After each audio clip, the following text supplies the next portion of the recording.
Well, good evening. It's 6 o'clock, a few seconds past 6 o'clock, and it's Wednesday, and that means it's time for Tales and Cocktails. And we will continue tonight with Jane Austen's Persuasion. Excuse me, and this is part 7. I think we all know what's been going on, so I'm just going to pick it up where we are. Though Charles and Mary had remained at Lyme much longer after Mr. and Mrs. Musgrove's going than Anne conceived they could have been at all wanted, they were yet the first of the family to be at home again, and as soon as possible after their return to Uppercross, they drove over to the lodge. They had left Louisa beginning to sit up, but her head, though clear, was exceedingly weak, and her nerves susceptible to the highest extreme of tenderness, and though she might be pronounced to be altogether doing very well, it was still impossible to say when she might be able to bear the removal home. And her father and mother, who must return in time to receive their younger children for the Christmas holidays, had hardly a hope of being allowed to bring her with them. They had been all in lodgings together. Mrs. Musgrove had got Mrs. Harville's children away as much as she could. Every possible supply from Uppercross had been furnished to lighten the inconvenience to the Harvilles, while the Harvilles had been wanting them to come to dinner every day. And in short, it seemed to have been only a struggle on each side as to which should be most disinterested and hospitable. Mary had had her evils, but upon the whole, as was evident by her staying so long, she had found more to enjoy than to suffer. Charles Hayter had been at Lyme oftener than suited her, and when they dined with the Harvilles, there had been only a maid-servant to wait. And at first, Mrs. Harville had always given Mrs. Musgrove precedence. But then she had received so very handsome an apology from her on finding out whose daughter she was. And there had been so much going on every day. There had been so many walks between their lodgings and the Harvilles, and she had got books from the library and changed them so often that the balance had certainly been very much in favor of Lyme. She had been taken to Charmouth, too, and she had bathed, and she had gone to church, and there were a great many more people to look at the church in Lyme than at Uppercross. And all this, joined to the sense of being so very useful, had made really an agreeable fortnight. Anne inquired after Captain Benwick. Mary's face was clouded directly. Charles laughed. "Oh, Captain Benwick is very well, I believe, but he is a very odd young man. I do not know what he would be at. We asked him to come home with us for a day or two. Charles undertook to give him some shooting, and he seemed quite delighted. And for my part, I thought it was all settled, when, behold, on Tuesday night he made a very awkward sort of excuse. He never shot, and he had been quite misunderstood, and he had promised this, and he had promised that, and the end of it was, I found that he did not mean to come. I suppose he was afraid of finding it dull, but upon my word I should have thought we were lively enough at the cottage for such a heartbroken man as Captain Benwick." Charles laughed again and said, "Now, Mary, you know very well how it was. It was all your doing," turning to Anne. "He fancied that if you went with us, he should find you close by. He fancied everybody to be living at Uppercross. And when he discovered that Lady Russell lived 3 miles off, his heart failed him, and he had not courage to come. That is the fact, upon my honor. Mary knows it is." But Mary did not give in to it very graciously. Whether from not considering Captain Benwick entitled by birth and situation to be in love with an Elliot, or from not wanting to believe Anne a greater attraction to Uppercross than herself, must be left to be guessed. Anne's goodwill, however, was not to be lessened by what she heard. She boldly acknowledged herself flattered and continued her inquiries. "Oh, he talks of you," cried Charles, "in such terms—" Mary interrupted him. "I declare, Charles, I never heard him mention Anne twice all the time I was there. I declare, Anne, he never talks of you at all." "No," admitted Charles. "I do not know that he ever does in a general way. But however, it is a very clear thing that he admires you exceedingly. His head is full of some books that he is reading upon your recommendation, and he wants to talk to you about them. He has found out something or other in one of them which I cannot pretend to remember it, but it was something very fine. I overheard him telling Henrietta all about it. And then Miss Elliot was spoken of in the highest terms. Now, Mary, I declare it was so. I heard it myself, and you were in the other room. Elegance, sweetness, beauty. Oh, there was no end to Miss Elliot's charms. And I am sure, cried Mary warmly, it was very little to his credit if he did. Miss Harville only died last June. Such a heart is very little worth having, is it, Lady Russell? I am sure you will agree with me." "I must see Captain Benwick before I decide," said Lady Russell, smiling. "And that you are very likely to do very soon, I can tell you, ma'am," said Charles. "Though he had not nerves for coming away with us and setting off again afterwards to pay a formal visit here, he will make his way over to Kellynch one day by himself, you may depend on it. I told him the distance and the road, and I told him of the churches being so very well worth seeing, for as he has a taste for these sort of things, I thought that would be a good excuse. And he listened with all his understanding and soul, and I am sure from his manner that you will have him calling here soon. I give you notice, Lady Russell. Any acquaintance of Anne's will always be welcome to me," was Lady Russell's kind answer. "Oh, as to being Anne's acquaintance," said Mary, "I think he is rather my acquaintance, for I have been seeing it every day this last fortnight." "Well, as your joint acquaintance, then, I shall be very happy to see Captain Benwick." "You will not find anything very agreeable in him, I assure you, ma'am. He is one of the dullest young men that ever lived. He has walked with me sometimes from one end of the sands to the other without saying a word. He is not at all a well-bred young man. I am sure you will not like him." "There we differ, Mary," said Anne. "I think Lady Russell would like him. I think she would be so much pleased with his mind that she would very soon see no deficiency in his manner."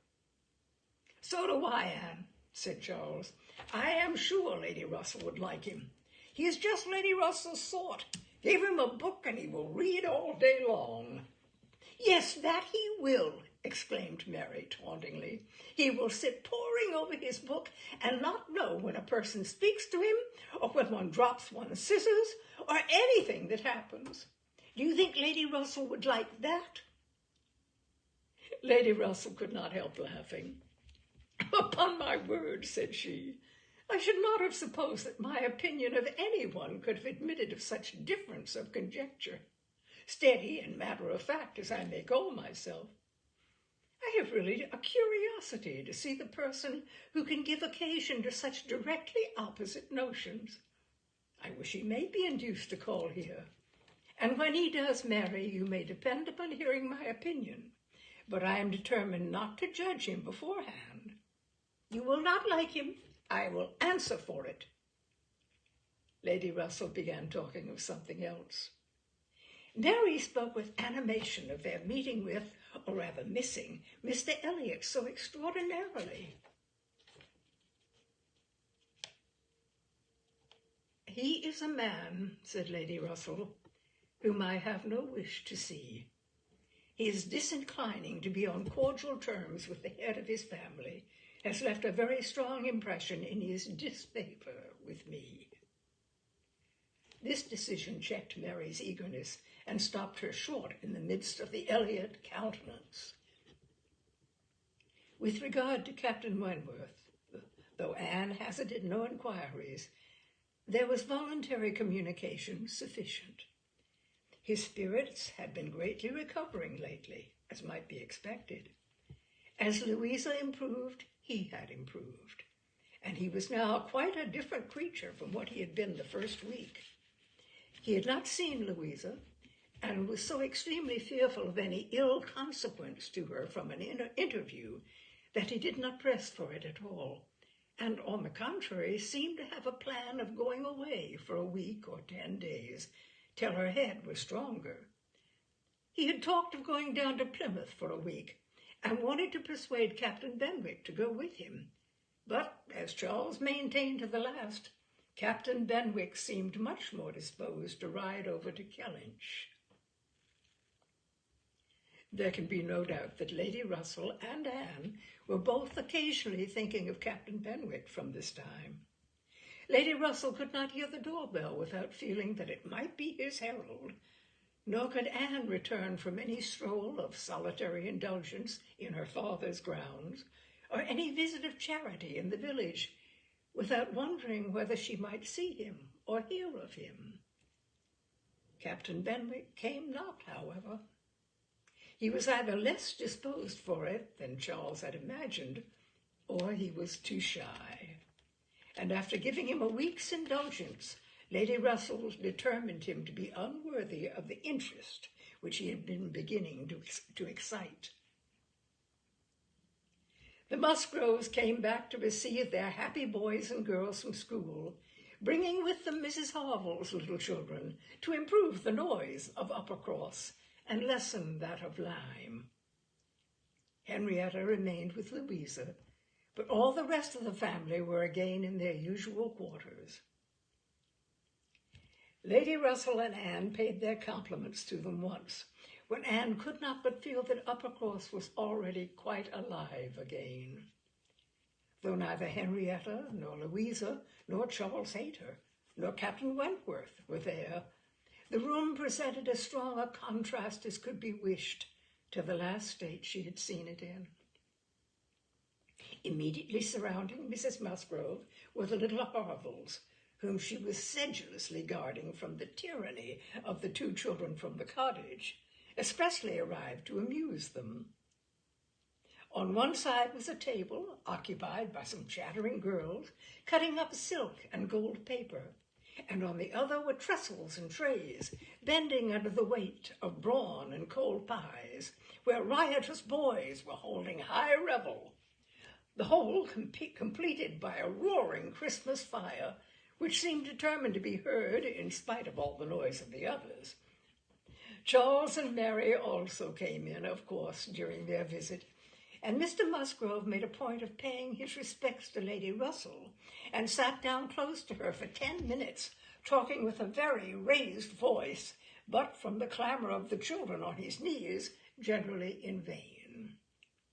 It was a fine family peace. Anne, judging from her own temperament, would have deemed such a domestic hurricane a bad restorative of the nerves, which Louisa's illness must have so greatly shaken. But Mrs. Musgrove, who got Anne near her on purpose to thank her most cordially again and again for all her attentions to them, concluded a short recapitulation of what she had suffered herself by observing, with a happy glance round the room, that, after all she had gone through, nothing was so likely to do her good as a little quiet cheerfulness at home. Louisa was now recovering apace.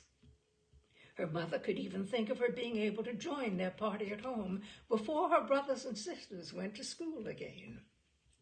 The Harvilles had promised to come with her and stay at Uppercross whenever she returned. Captain Wentworth was gone for the present to see his brother in Shropshire. "I hope I shall remember in future," said Lady Russell, as soon as they were reseated in the carriage, "not to call at Uppercross in the Christmas holidays." Everybody has their taste in noises as well as in other matters, and sounds are quite innocuous or most distressing by their sort rather than their quantity. When Lady Russell, not long afterwards, was entering Bath on a wet afternoon and driving through the long course of streets from the Old Bridge to Camden Place, amidst the dash of other carriages, the heavy rumble of carts and drays, the bawling of newsmen, muffin men, and milkmen, and the ceaseless clink of pattens, she made no complaint. No, these were noises which belonged to the winter pleasures.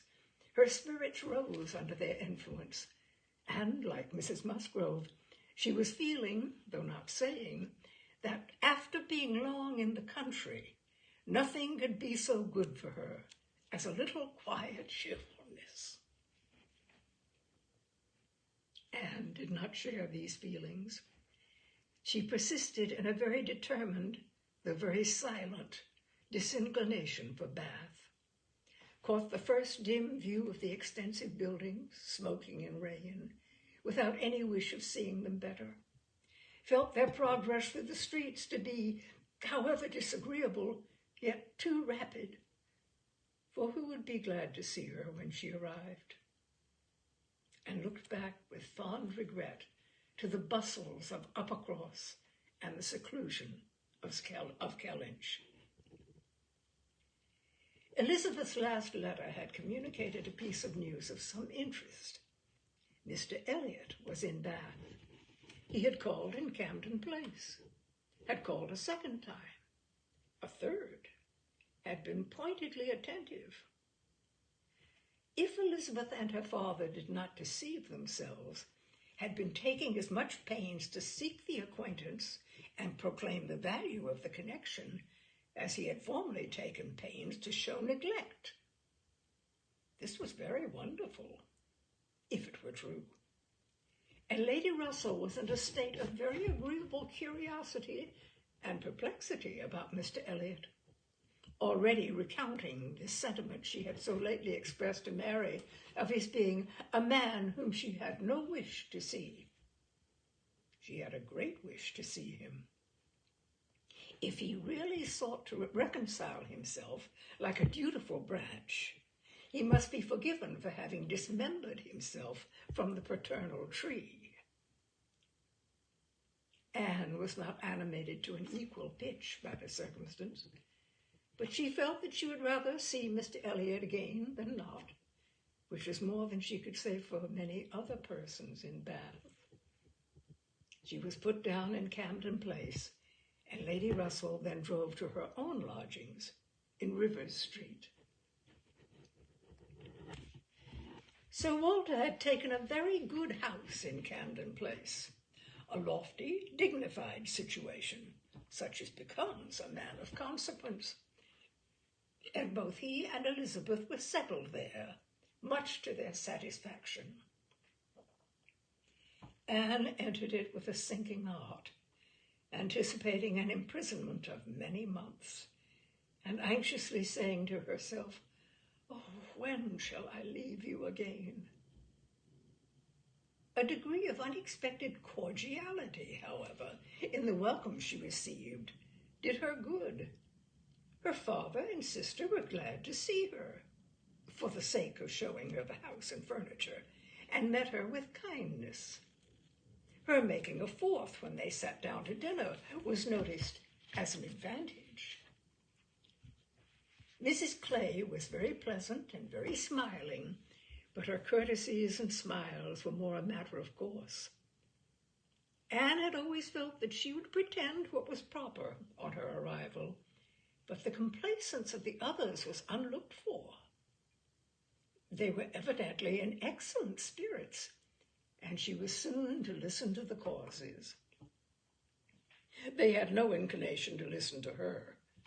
After laying out for some compliments at being deeply regretted in their old neighborhood, which Anne could not pay, they had only a few faint inquiries to make before the talk must be all their own. Uppercross excited no interest, Kellynch very little. It was all Bath. They had the pleasure of assuring her that Bath more than answered their expectations in every respect, Their house was undoubtedly the best in Camden Place. Their drawing rooms had many decided advantages over all the others which they had either seen or heard of, and the superiority was not less in the style of the fitting up or in the taste of the furniture. Their acquaintance was exceedingly sought after. Everybody was wanting to visit them. They had drawn back from many introductions and still were perpetually having cards left by people of whom they knew nothing. Here were funds of enjoyment. Could Anne wonder that her father and sister were happy? She might not wonder, but she must sigh that her father should feel no degradation in his change, could see nothing to regret in the duties and dignity of the resident landholder, could find so much to be vain of in the littlenesses of a town. And she must sigh and smile and wonder, too, as Elizabeth threw open the folding doors and walked with exultation from one drawing room to the other, boasting of their space, at the possibility of that woman who had been mistress of Kellynch Hall finding extent to be proud of between two walls, perhaps 30 feet asunder. But this was not all which they had to make them happy. They had Mr. Elliot, too. Anne had a great deal to hear of Mr. Elliot. He was not only pardoned, they were delighted with him. He had been in Bath about a fortnight. He had passed through Bath in November in his way to London, when the intelligence of Sir Walter's being settled there had of course reached him, though only 24 hours in the place, but he had not been able to avail himself of it. But he had now been a fortnight in Bath, and his first object on arriving had been to leave his card in Camden Place, following it up by such assiduous endeavours to meet, and when they did meet, by such great openness of conduct, such readiness to apologize for the past, such solicitous to be received as a relation again, that their former good understanding was completely re-established. They had not a fault to find in him. He had explained away all the appearances of neglect on his own side. It had originated in misapprehension entirely. He had never had an idea of throwing himself off. He had feared that he was thrown off, but knew not why, and delicacy had kept him silent. Upon the hint of having spoken disrespectfully or carelessly of the family and the family honors, he was quite indignant. He who had ever boasted of being an Elliot, and whose feelings as to connection...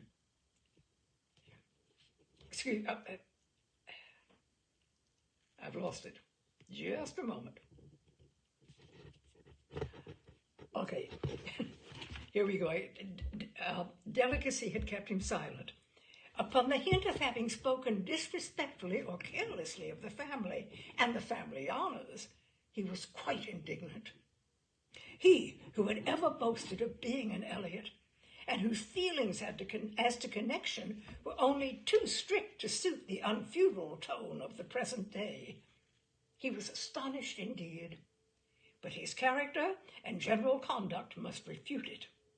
He could refer Sir Walter to all who knew him, and certainly the pains he had been taking on this, the first opportunity of reconciliation, to be restored to the footing of a relation and heir presumptive, was a strong proof of his opinions on the subject. The circumstances of his marriage, too, were found to admit of much extenuation.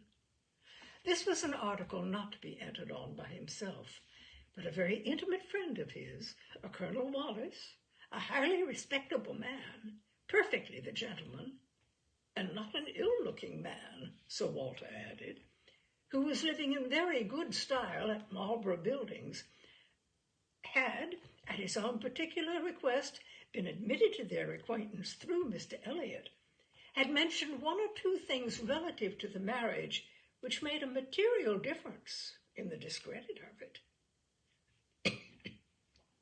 Colonel Wallace had known Mr. Elliot long, had been well acquainted also with his wife, had perfectly understood the whole story. She was certainly not a woman of family, but well educated, accomplished, rich, and excessively in love with his friend. There had been the charm. She had sought him. Without that attraction, not all her money could have tempted Mr. Elliot, and Sir Walter was, moreover, assured of her having been a very fine woman. Well, here was a great deal to soften the business. A very fine woman with a large fortune in love with him. Sir Walter seemed to admit it as complete apology, and though Elizabeth could not see the circumstance in quite so favorable a light, she allowed it to be a great extenuation. Mr. Elliot had called repeatedly, had dined with them once, evidently delighted by the distinction of being asked, for they gave no dinners in general. Delighted, in short, by every proof of cousinly notice, and placing his whole happiness in being on intimate terms in Camden Place. Anne listened, but without quite understanding it. Allowances, large allowances, she knew, must be made for the ideas of those who spoke. She heard it all under embellishment. All that sounded extravagant or irrational in the progress of the reconciliation might have no origin but in the language of the relators. Still, however, she had the sensation of there being something more than immediately appeared in Mr. Elliot's wishing, after an interval of so many years, to be well received by them. In a worldly view, he had nothing to gain by being on terms with Sir Walter, nothing to risk by a state of variance. In all probability, he was already the richer of the two, and the Kellynch estate would be as surely his hereafter as the title. A sensible man, and he had looked like a very sensible man. Why should it be an object to him? She could only offer one solution. It was, perhaps, for Elizabeth's sake. There might really have been a liking formerly, though convenience and accident had drawn him a different way. And now that he could afford to please himself, he might mean to pay his addresses to her. Elizabeth was certainly very handsome, with well-bred, elegant manners, and her character might never have been penetrated by Mr. Elliot, knowing her but in public, and when very young himself. How her temper and understanding might bear the investigation of his present keener time of life was another concern, and rather a fearful one. Most earnestly did she wish that he might not be too nice or too observant if Elizabeth were his object, and that Elizabeth was disposed to believe herself so, and that her friend Mrs. Clay was encouraging the idea, seemed apparent by a glance or two between them, while Mr. Elliot's frequent visits were talked of. Anne mentioned the glimpses she had had of him at Lyme, but without being much attended to. Oh, yes, perhaps it had been Mr. Elliot. They did not know. It might be him, perhaps. They could not listen to her description of him. They were describing him themselves, Sir Walter especially.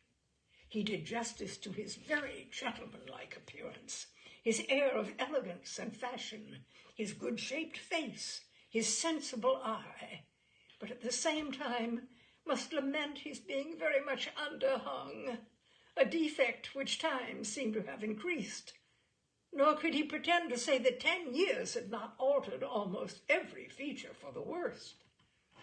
Mr. Elliot appeared to think that he, Sir Walter, was looking exactly as he had done when they last parted. But Sir Walter had not been able to return the compliment entirely, which had embarrassed him. He did not mean to complain, however. Mr. Elliot was better to look at than most men, and he had no objection to being seen with him anywhere. Mr. Elliot and his friends in Marlborough Buildings were talked of the whole evening.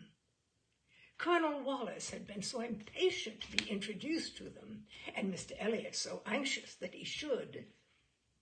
And there was a Mrs. Wallace, at present only known to them by description, as she was in daily expectation of her confinement. But Mr. Elliot spoke of her as a most charming woman, quite worthy of being known in Camden Place. And as soon as she recovered, they were to be acquainted. Sir Walter thought much of Mrs. Wallace. She was said to be an excessively pretty woman, beautiful. He longed to see her. He hoped she might make some amends for the many very plain faces he was continually passing in the streets. The worst of Bath was the number of its plain women. He did not mean to say that there were no pretty women, but the number of the plain was out of all proportion. He had frequently observed, as he walked, that one handsome face would be followed by 30 or 35 frights. And once, as he had stood in a shop in Bond Street, he had counted 87 women go by, one after another, without there being a tolerable face among them. It had been a frosty morning, to be sure, a sharp frost, which hardly one woman in 1,000 could stand the test of, but still there certainly were a dreadful multitude of ugly women in Bath. And as for the men, they were infinitely worse. Such scarecrows as the streets were full of. It was evident how little the women were used to the sight of anything tolerable, by the effect which a man of decent appearance produced. He had never walked anywhere arm in arm with Colonel Wallace, who was a fine military figure, though sandy-haired, without observing that every woman's eye was upon him. Every woman's eye was sure to be upon Colonel Wallace. Modest Sir Walter. He was not allowed to escape, however. His daughter and Mrs. Clay united in hinting that Colonel Wallace's companion might have as good a figure as Colonel Wallace, and certainly was not sandy-haired.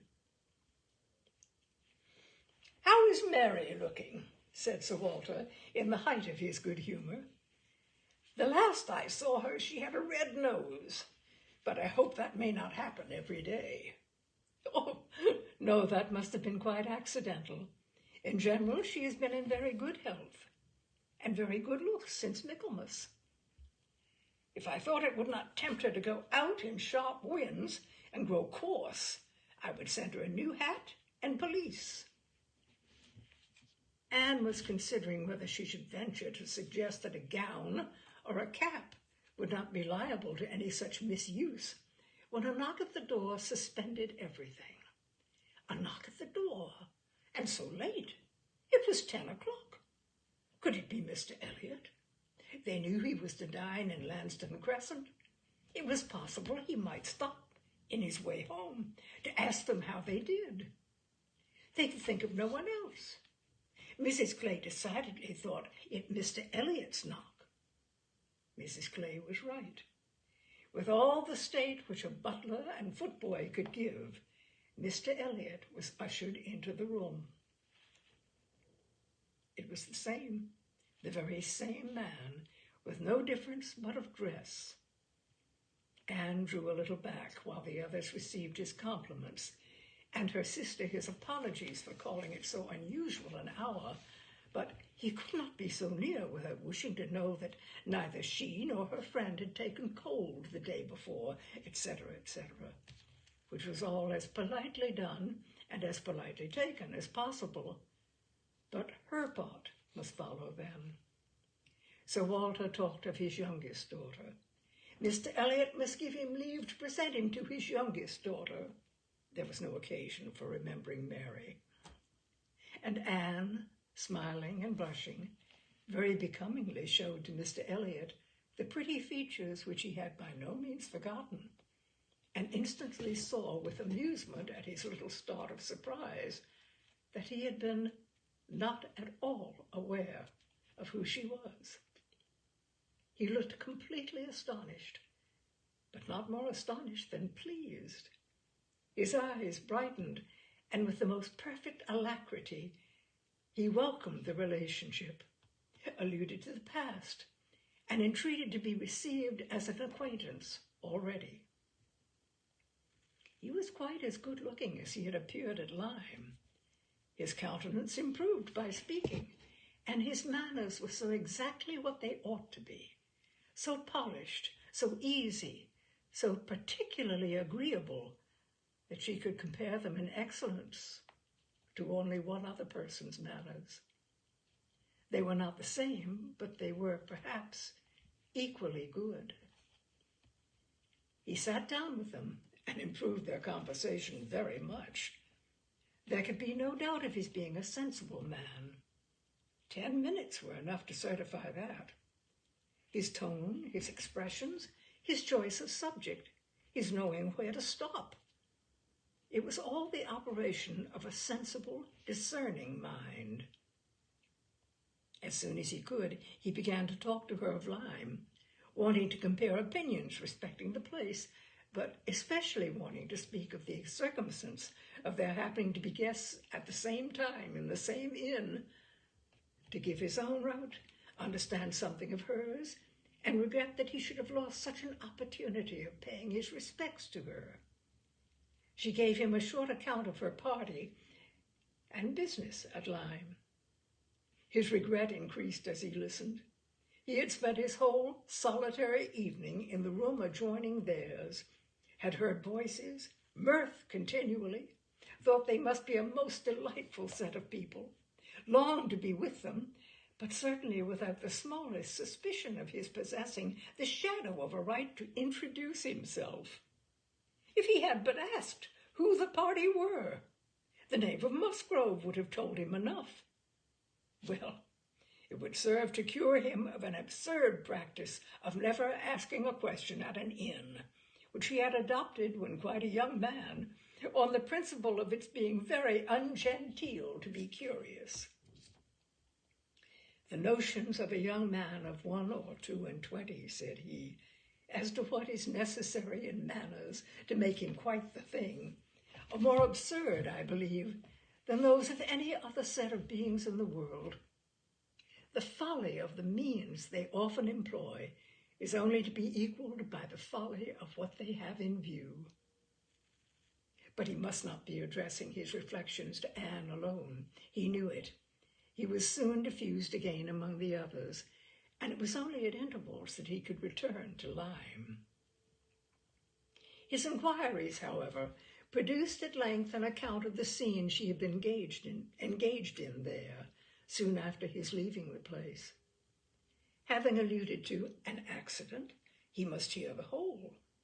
When he questioned, Sir Walter and Elizabeth began to question also, but the difference in their manner of doing it could not be unfelt. She could only compare Mr. Elliot to Lady Russell in the wish of really comprehending what had passed and the degree of concern for what she must have suffered in witnessing it. He stayed an hour with them. The elegant little clock on the mantelpiece had struck 11 with its silver sounds, and the watchman was beginning to be heard at a distance telling the same tale before Mr. Elliot or any of them seemed to feel that he had been there long. Anne could not have supposed it possible that her first evening in Camden Place could have passed so well. And that is the end of part 7 of Jane Austen's Persuasion. And we will carry on with part 8 next Wednesday at 6 o'clock with Tales and Cocktails. Thank you so much for joining me. And be careful, be well. If it rains again, don't get wet. And take care of yourselves, my dears. Good night.